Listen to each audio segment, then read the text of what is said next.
Welcome across America and around the world to the most unusual hour you will ever hear. This is the only hour that ever was or ever will be. This is the most important hour in your entire life, for during this hour you will decide your future and thus our collective futures. I'm William Cooper, and this is the hour of the time. Tonight, ladies and gentlemen, we continue with America's assignment with destiny. You remember we talked about the history of the religion and the mystery school of the ancient Aztecs, the Mayas, and the other American Indians of the old Americas before Europeans supposedly set foot upon these shores. As you will hear, it's entirely possible and indeed highly probable that not only Europeans but people from the Middle East and from the continent of Africa set foot on these shores long, long before Columbus ever dreamed of reaching India by sailing toward the west.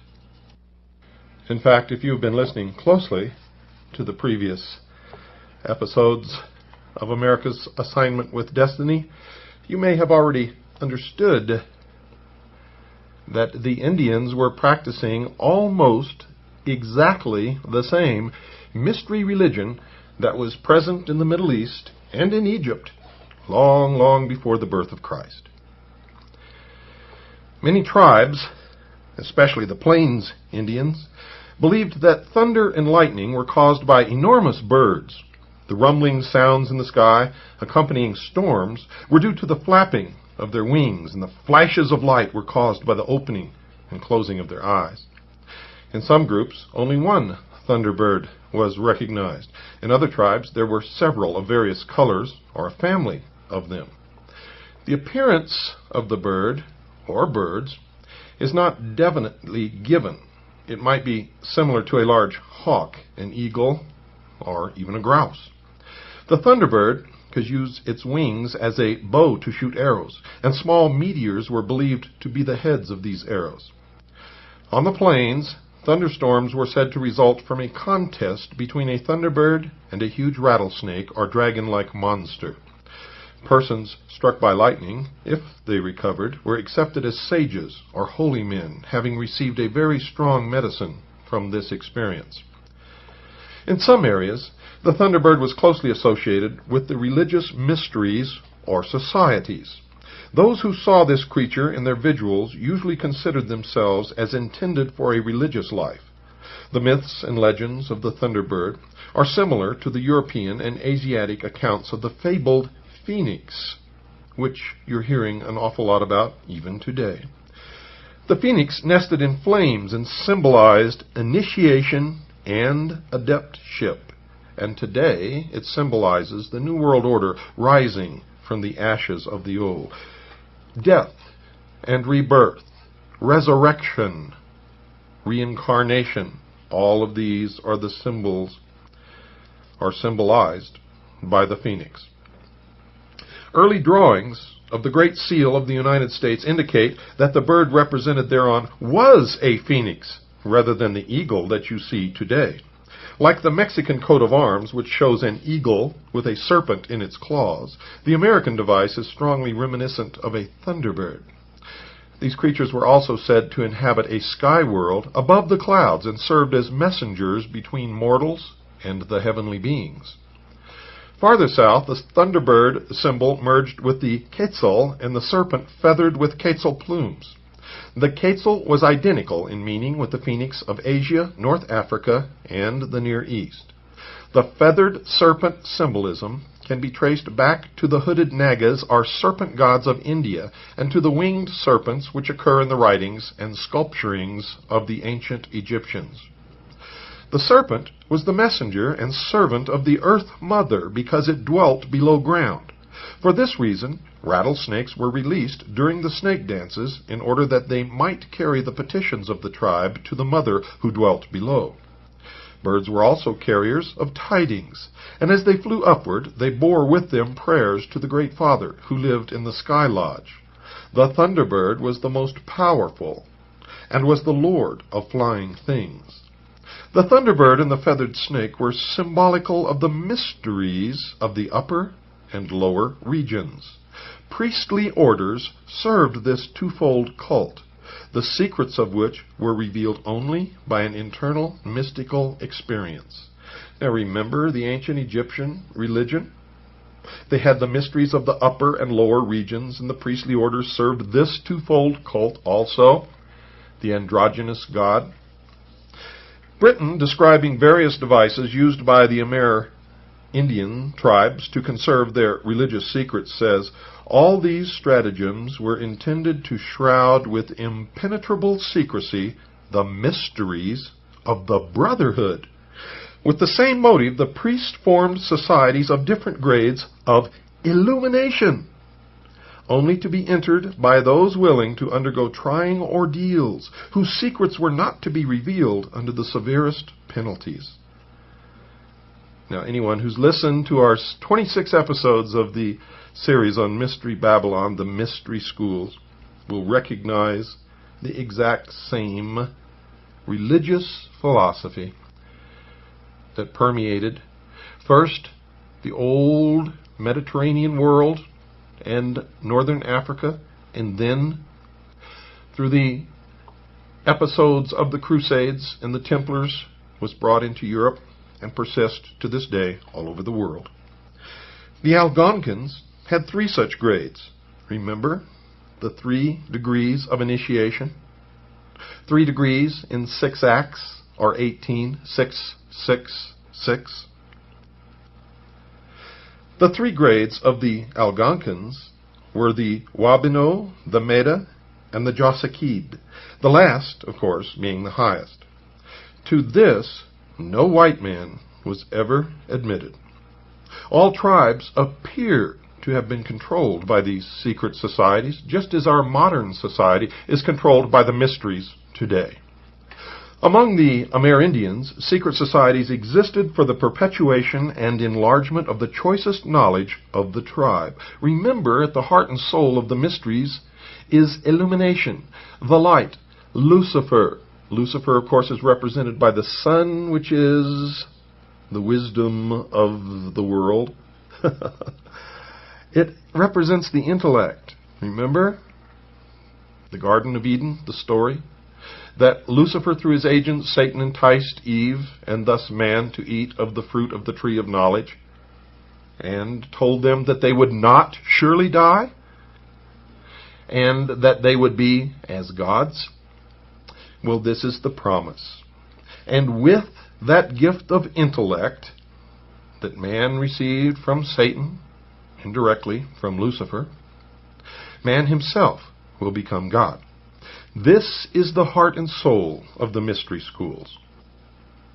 There were war associations, healing cults, and fraternities concerned with the religious mysteries, the keeping of records, and the dramatization of myths. There were ethical societies, orders of mirth makers, fire walkers, and hunters presided over by elders who had distinguishing regalia. Women frequently became leaders of these groups. Among the Pueblo Indians, there were often a dozen or more societies in one village. While their objectives were not always parallel, there was no friction among the memberships, and they united in all common responsibilities. The Indian was always a tolerant man on the subject of spiritual convictions. He never inquired as to the faith of his guest, but expected that every true believer would conduct himself in an honorable way. He respected the rights of strangers, and if he did not share in them or did not understand their meanings, he kept a respectful silence. The reference to the dramatization of myths suggests that a number of Indian tribes were practicing the same methods of presenting religious mysteries that were employed by the Greeks and the Egyptians. Most Indian festivals emphasized songs and dances, but the songs were used principally to establish rhythms, and the words were of slight importance. Chants were a vital element in most healing ceremonies. Either the Western Hemisphere received a vital religious stimulus from early voyagers and travelers from distant parts, or else the Indian himself, by mystical experiences, shared a common inspiration with the priestly castes of other nations. The psychologist would probably assume that the esoteric tradition originated in the spiritual needs of the human being, regardless of his race or place of habitation. But that does not fit any test of common sense. In fact, it's ludicrous. The search for reality gradually brought into being specialized groups of intensive truth seekers. And these groups produced their own leaders, and such wise men and women were acknowledged as divinely inspired, received spontaneous admiration and devotion, were obeyed for their superior endowments, and gradually became a priestly caste. As civilization enlarged the temporal state of the tribe, the religious societies grew to become powerful institutions, as in Central America. While the tribes remained nomadic, the medicine men were less resplendent and impressive, but their functions were no less insignificant. These holy persons seldom took part in war, and frequently were distinguished by a costume combining elements of male and female attire. Remember, the god is an androgynous god. Bipolar, male, female. Positive, negative, bad, good. Divine and evil. All within the same. And this is the truth, this is the reality in all of the mysteries. This practice of wearing male and female attire has been common throughout the religious world and has influenced the dress of pagan priests and Christian clergy alike. For example, the Catholic priest, the Catholic bishop. The androgynous human being, in whom there is a spiritual union of male and female attributes, has been widely accepted as personifying a superior type capable of a greater understanding of the father wisdom and mother love potencies of divinity. Such symbolism, ladies and gentlemen, existed in all of the great esoteric orders of the past. While ethnologists may be reluctant to admit that the Indians had any formal concept of an esoteric religion, examination into the secret beliefs of the priests of the various tribes shows that they were verging toward the adept tradition, even if it had not matured among them. The Midewiwin, our great medicine society of the Ojibways, initiated both men and women into the secrets of the art of healing and the control of the vital current coursing through the nerve centers of the human body. The Society of the Medes, or shamans, had birch bark rolls which depicted the arrangements of the lodges and included many strange pictographs. Of these, W.J. Hoffman writes, quote, "To persons acquainted with secret societies, a good comparison for the Midewiwin charts would be what is called a trestle board of the Masonic order, which is printed and published and publicly exposed without exhibiting any secrets of the order. Yet it is not only significant, but useful to the esoteric in assistance to their memory as to the details of the ceremony." Unquote. The secrets of the Midewiwin were originally communicated to mankind by an initiate priest, Manabozho, or Great Rabbit, who was a servant of the Good Spirit.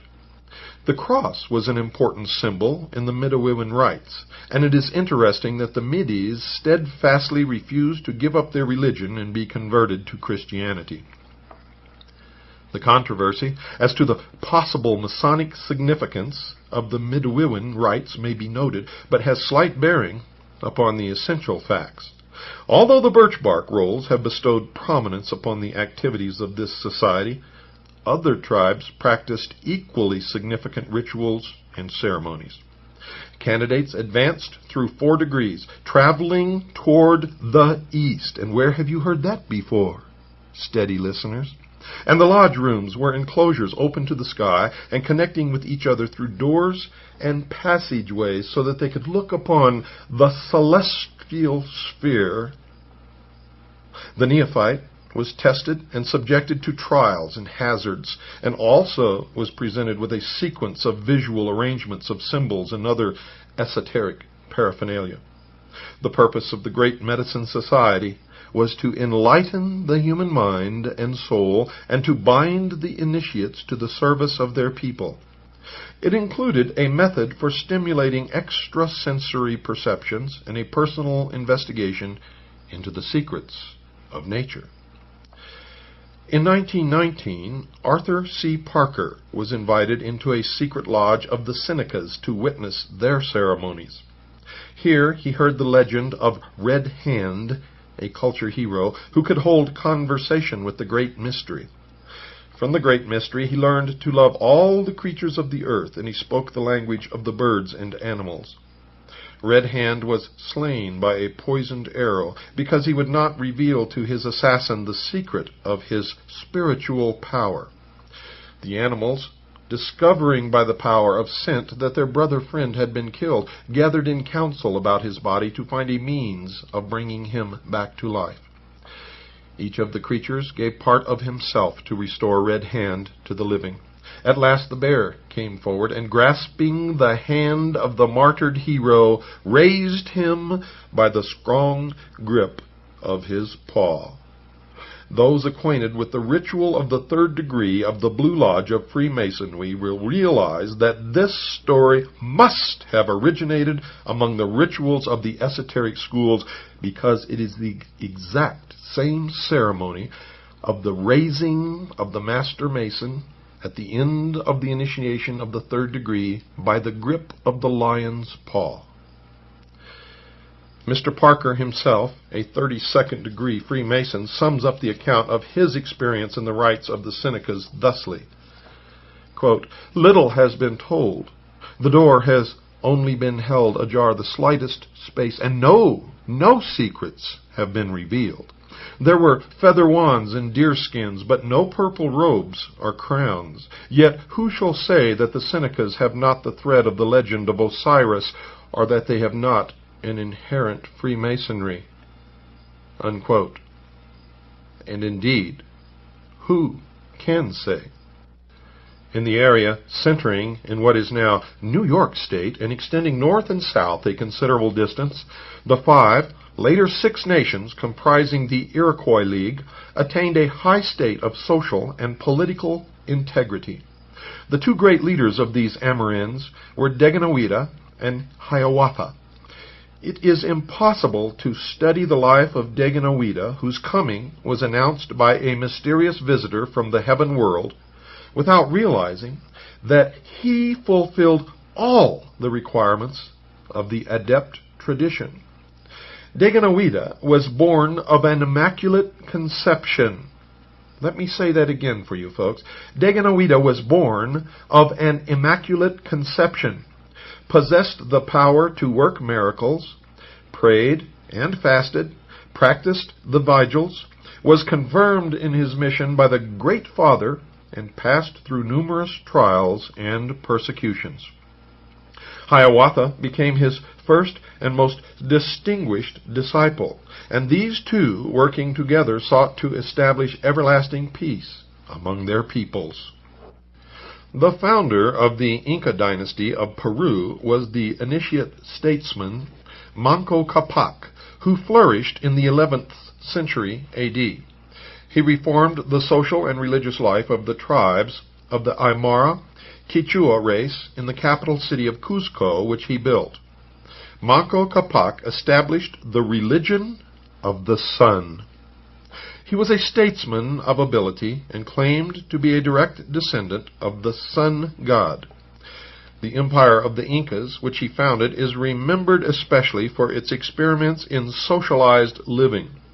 Peru has the distinction of having cradled the first successful utopia. And folks, I would argue with that. If it was so successful, where is it today? Manly P. Hall probably would disagree with that, saying that for its time it was a successful utopia. Utopia means perfect, folks. It means the best. It means the fulfillment of all the ideals, and could never pass away if it was, in fact, a successful utopia. And that's the problem with these priests of the mystery religion and their dream of a world utopia made up of imperfect men, ruled by imperfect men who have other agendas, who have selfishness, who covet, who steal and lie. We all struggle with those things every day. And anyone who stands before me and tells me that they do not struggle with these imperfections of man and with the temptations of the material world and of the flesh, then I see before me a liar. Manco Capac emerges as one of the world's outstanding social reformers, with a vision thousands of years ahead of his time. He is said to have brought with him to Peru a divine bird in a sacred wicker hamper. This golden falcon is a form of the phoenix and testifies to the presence of the adept doctrine. Manco Capac combines in his own person the offices of priest and king, like the Melchizedeks of Christian mysticism. Christian mysticism? Oh yes, ladies and gentlemen, you didn't know this, but Christianity started out as a secret society, and later was even named the Friendly Open Secret Society. It wasn't open at all, and it had degrees of initiation which exist in the priesthood even today. Although some historians may be a trifle impulsive when they suggest that Manco Capac was a Buddhist priest, there can be no doubt that the Peruvian culture was heavily influenced by symbols, rituals, and philosophical elements usually associated with the Trans-Himalayan area of Central Asia. Now, if Manco Capac was not a Buddhist priest from the Far East, how did he bring these teachings to the Indian people, who had never seen or heard of him before and knew not from whence he came? In Daganoweda, with his great league, Quetzalcoatl, Kukulkan, and his splendid socialized empires in Mexico and Central America, and Manco Capac and the communal system which he set up in Peru, we have three clear and definite accounts of initiate leaders establishing schools of esoteric doctrines in the Western Hemisphere.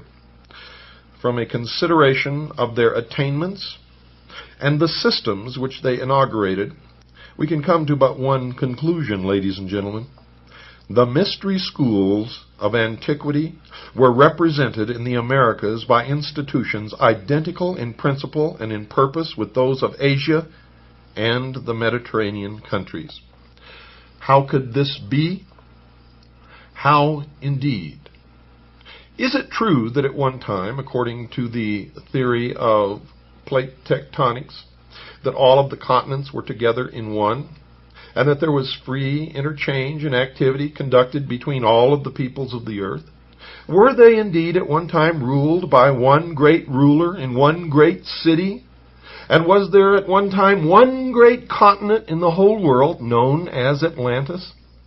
And was the scattering of the peoples and the mixing of the languages and the tangling of the tongues described in the Bible, was this merely the breakup of that one continent as the plate tectonics began to move away from each other, as the Earth's crust shrank and molten magma compressed below began to push up and separate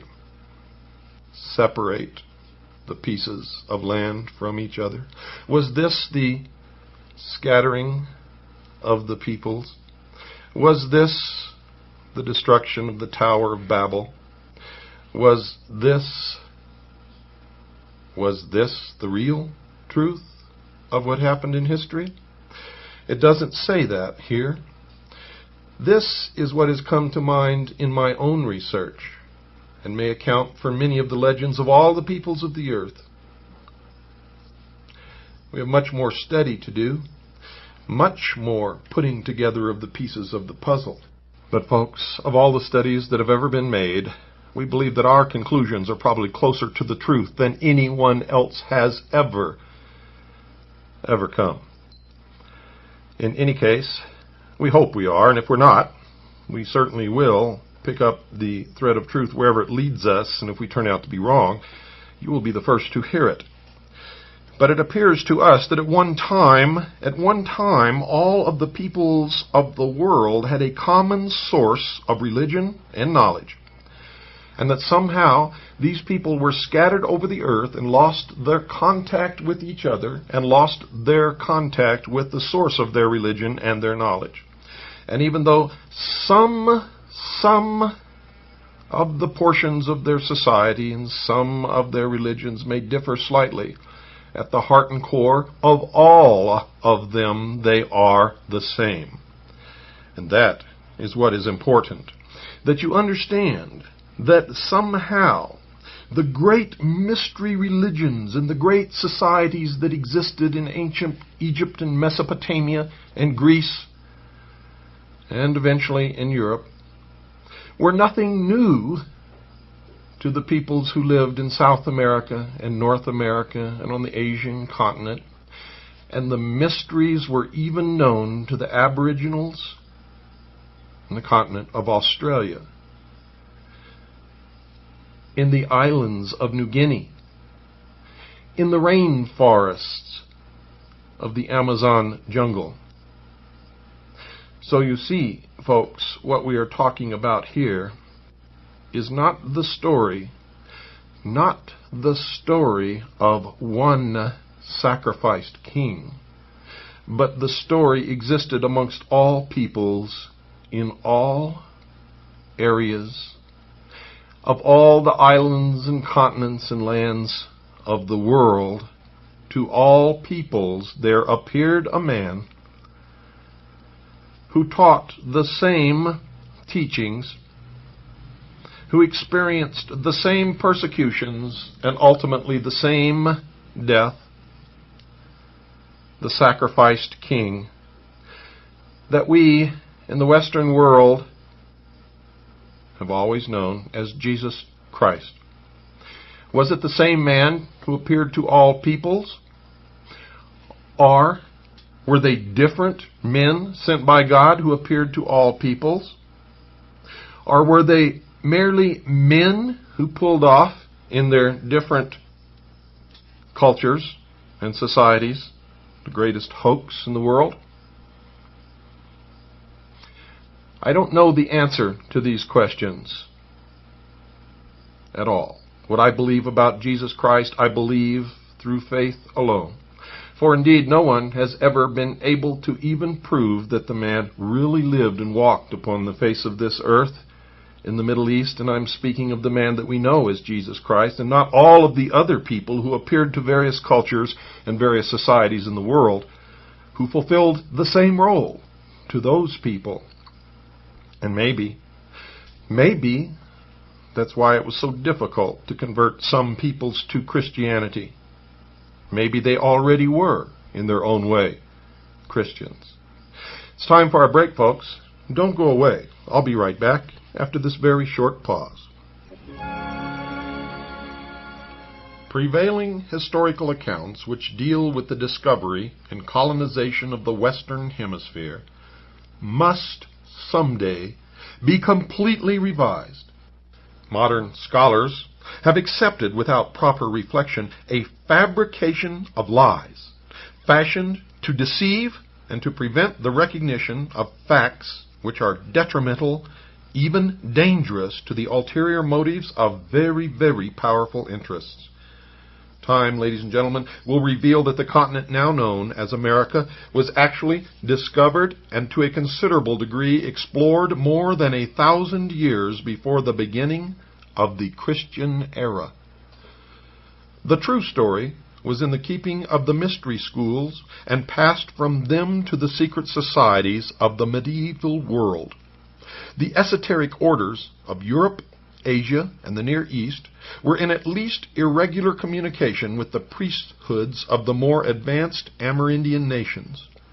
Plans for the development of the Western Hemisphere were formulated in Alexandria, Mecca, Delhi, and Lhasa long before most European statesmen were aware of the great utopian program. For reference to that, see The Mystery of Columbus by Jennings C. Wise.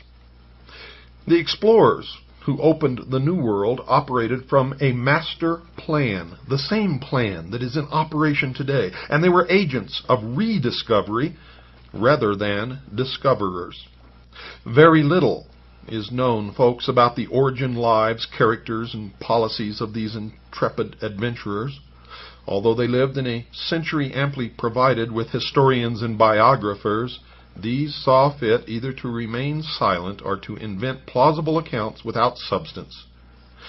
Does it not seem remarkable that no one is certain whether Christopher Columbus was actually an English prince, a Greek nobleman, or a Genoese sea captain? Was he granted arms without any examination into his ancestry, something that was unheard of in that day? Why is it so difficult to ascertain the real name of the man known as Amerigo Vespucci? Who was John Cabot, whose life and exploits are but fragments rather than the sober records of a distinguished citizen? If these men were what they seemed to be, there could have been no advantage gained by such elaborate concealment. If there was a mystery, that which was hidden must have been regarded as valuable. Plato described the vast continent of Atlantis, which sank beneath the oceans as the result of a seismic cataclysm. Now, there are several possible interpretations of Plato's account. The lost Atlantis could represent a submerged body of knowledge drowned in a sea of forgetfulness.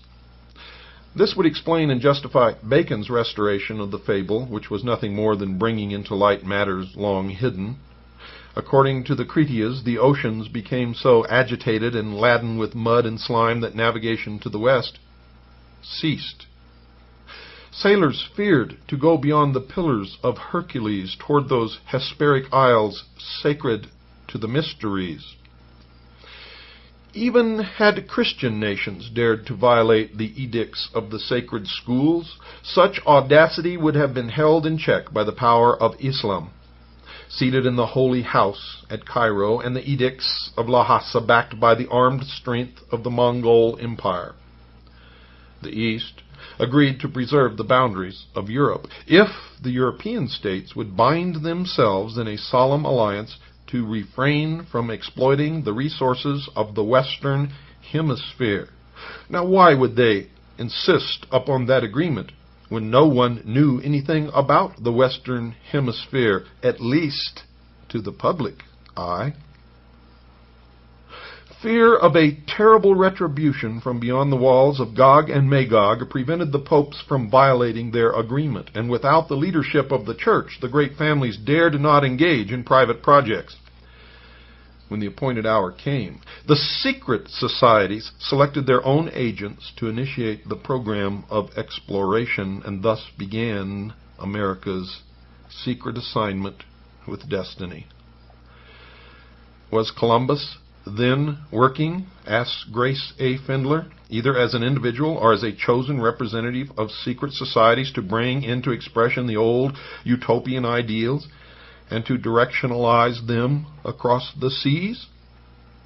Certainly this would go far to explain the charges of traitor, the seizure of all his books and papers, the destruction of all portraiture and likenesses, even to the usual mortuary busts and arms, and the complete disappearance of many of his literary works, including the Journal of the First Voyage and the Book of the Second Voyage. All this, ladies and gentlemen, would then have been mere inquisitional routine, with the rewriting of his biography more or less both of political necessity and, of course, a holy duty. See the book for more on this, called New Truths About Columbus. Campanella, in his Civitas Solis, caused a Genoese sea captain to be the guest of the Grand Master of the Knights Hospitallers. When Columbus, on the occasion of his first landfall, raised the standard of Castile, he also planted a banner of his own consisting of a green cross on a white field. Was this a device of the Knights Templars? You bet your booties it was. The formal education of the man who called himself Christopher Columbus has been the subject of much speculation. The navigator wrote in 1501 that during his many voyages to all parts of the world he had met learned men of various races and sects, and had endeavored to see all books of cosmography, history, and philosophy, and of other sciences. Now, if the admiral had seriously endeavored to examine early works on navigation, he undoubtedly had noted the references, brief but significant, by Homer, Solon, Aristotle, Pliny, and other ancient authors to, quote, distant lands beyond the great oceans, unquote.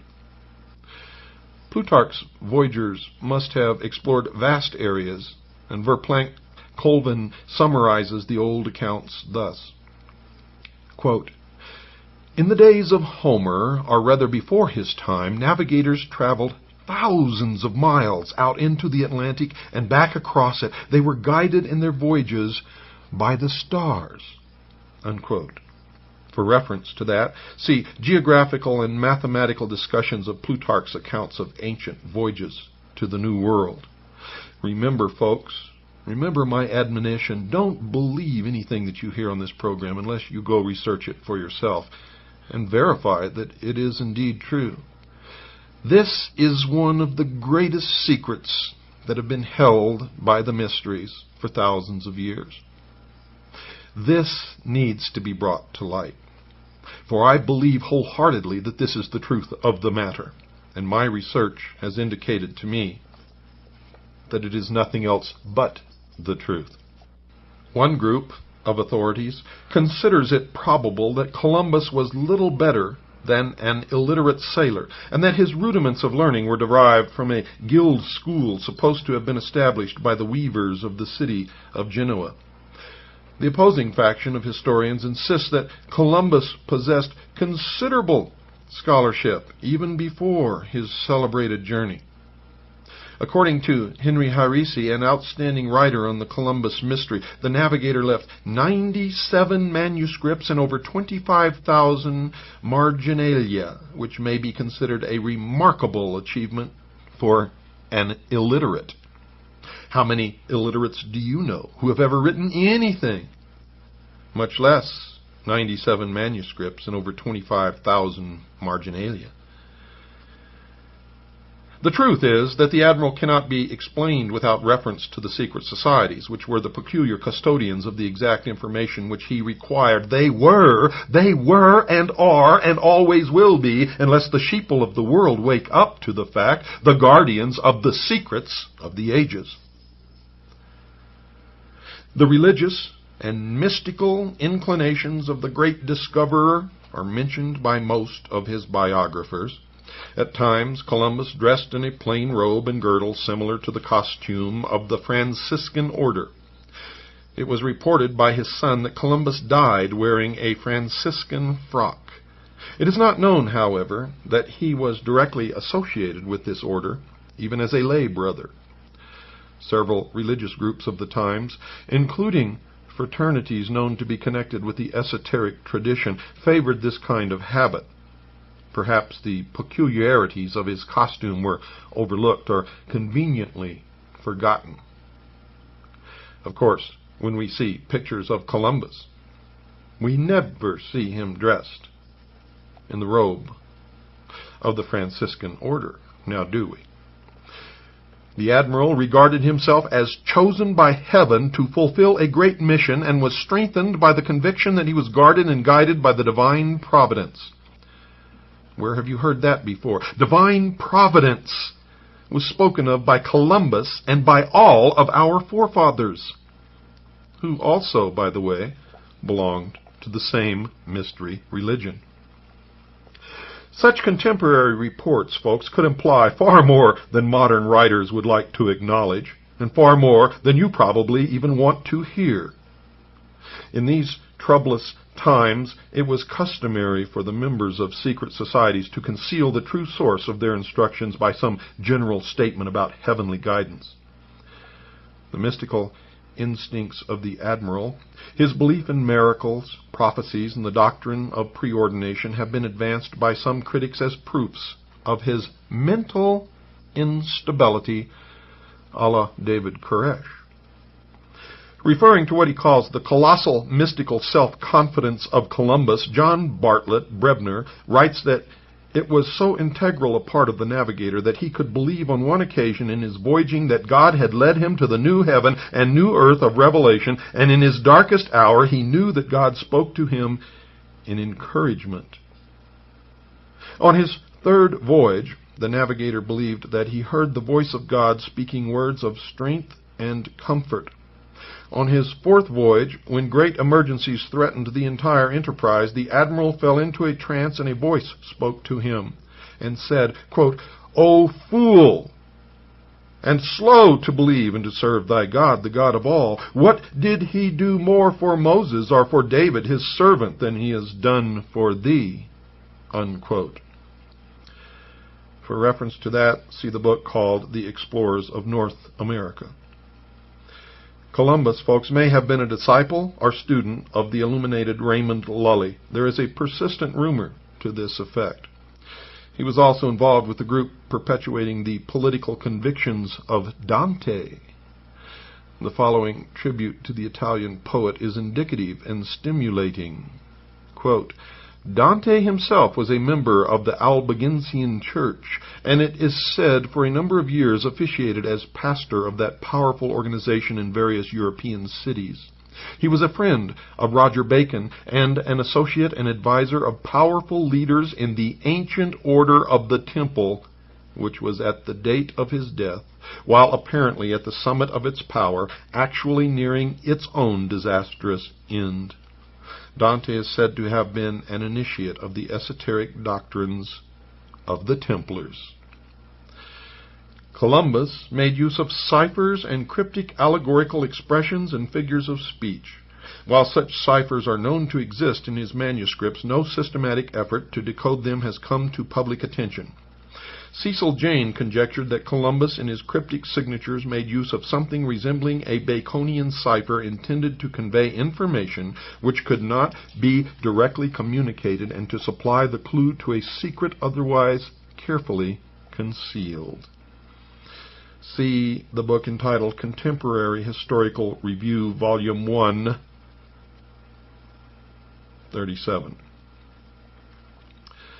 Incidentally, folks, the Columbus signature ciphers are extremely reminiscent of the Albigensian papermakers' marks, which you can look up. Seraphim G.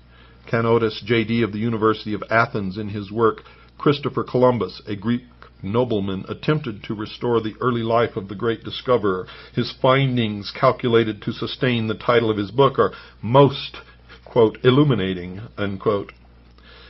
The secret preparations for the colonization of the Fortunate Isles, or the Blessed Isles of the West, were in the keeping of the Albigenses, the troubadours, and the chivalric orders of knighthood, which are in control today. You see, when you started listening to my series on the mystery religions of Babylon, I know that some of you thought that I was stark raving mad, but if you've persisted and listened to each episode, you can see the connecting links throughout history, and you can see that I am the only one who is telling you the truth, the real truth, about the hidden powers that control our destinies, and indeed the destiny of America. The final phase of the exploration project was left largely to the erudition of Lorenzo the Magnificent and the skill of Leonardo da Vinci. Lorenzo de' Medici was a distinguished Platonist, a patron of secret societies, the founder of an important philosophical school, and a subtle adversary of the Borgias. Leonardo was a faithful agent of the great Florentine prince, and one of those men possessed by the spirit of towardness.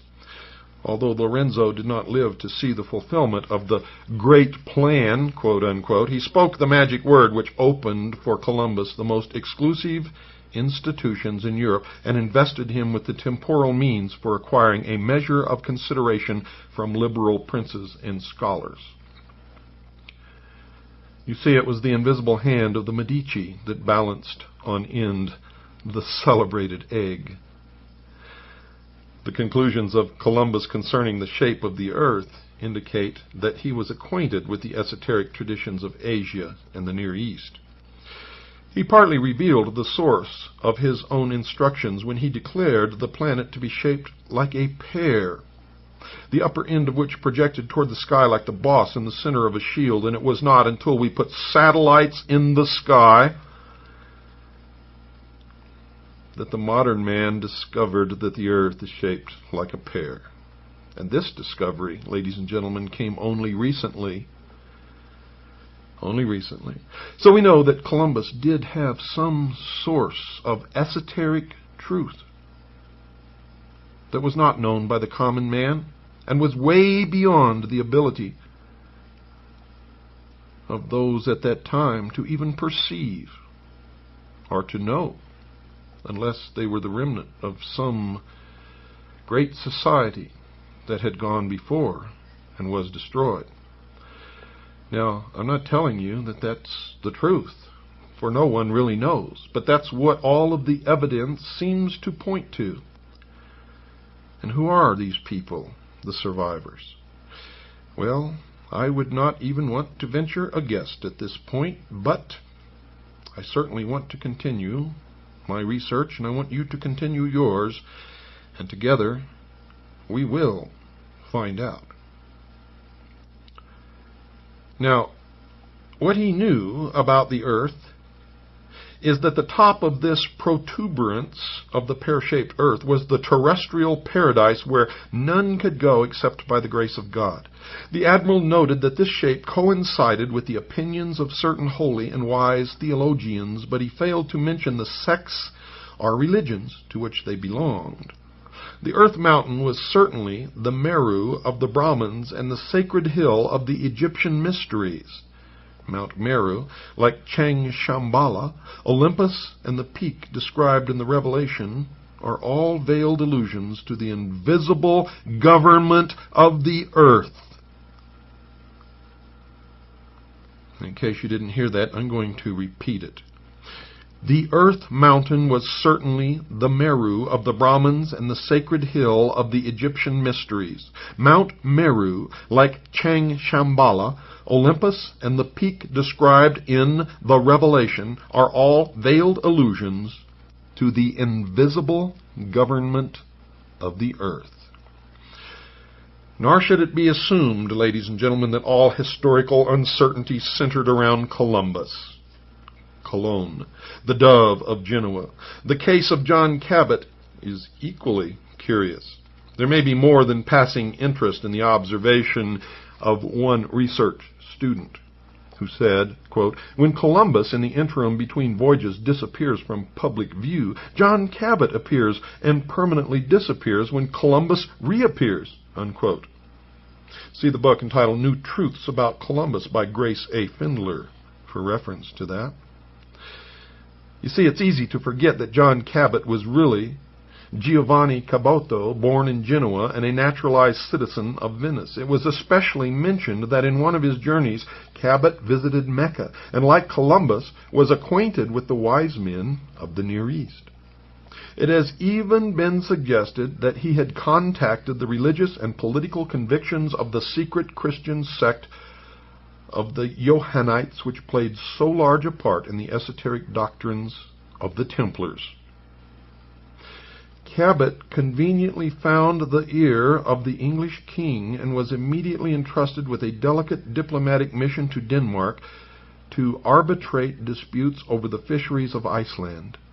Grace Findler also notes that the records of the English privy purse shows a pension paid to one Antonio Cabot for several years after John Cabot was historically dead. The pension passed through the hands of an English merchant named Ricci di Americi.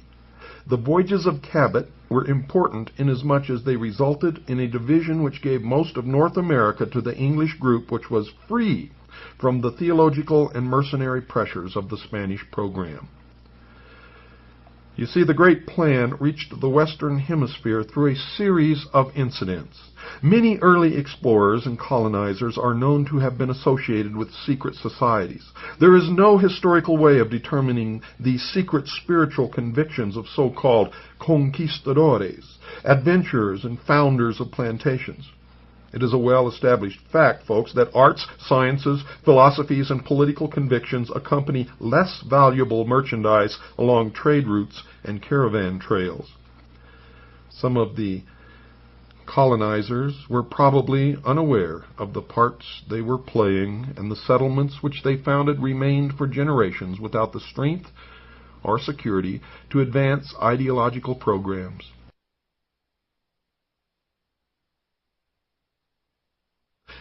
The work then, as always, was in the hands and keeping of a very few initiated leaders. They were responsible for the results, and they built slowly and wisely, thinking not of their own days or of their own reputation, but of the future in which the, quote, great plan, unquote, would be fulfilled. You all of you out there listening, all around the world, have such unlimited potential.